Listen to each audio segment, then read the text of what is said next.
Have you ever wondered whether there's a best time of year to buy or sell a home? In this video we're looking at millions of property transaction data from HM Land Registry to see how housing activity changes throughout the year. We'll look at when homes are sold, how activity has changed over time, and whether the average sale prices vary from month to month. Let's start with the first chart. So this matrix plot shows housing market activity over time.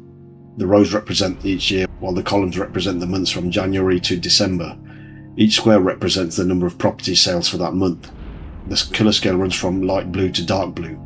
Lighter squares indicate fewer sales, while darker squares represent months with higher numbers of completed property transactions. And one of the first things that stands out is the housing activity isn't evenly spread throughout the year. Some months consistently appear darker than others, showing that transaction volumes rise and fall as the year progresses. This chart also lets us compare one year with another, making it easier to spot periods where overall activity is increased or decreased. According to this chart, some years noticeably contain darker months than others, highlighting periods of particularly high transaction volumes. Now let's look at sale prices. This chart uses hexagonal binning technique. The horizontal axis represents the month of the year numbered from 1 to 12. The vertical axis shows the sale price. Instead of plotting every single transaction, nearby sales are grouped together into hexagons. So the darker the blue, the more transactions fall into that particular price range. The lightest areas represent relatively few sales, while the darkest areas show where transactions are most heavily concentrated. Most of the activity is concentrated in the lower part of the chart, reflecting where the majority of house sales occur. Higher priced properties become increasingly sparse, with only small numbers of sales appearing towards the top of the chart.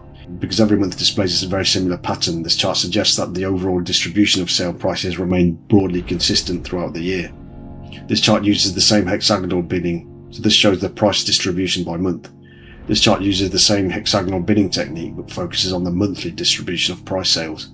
Again, the horizontal axis represents the months of the year, while the vertical axis shows the sale price. Each blue hexagon groups together nearby transactions.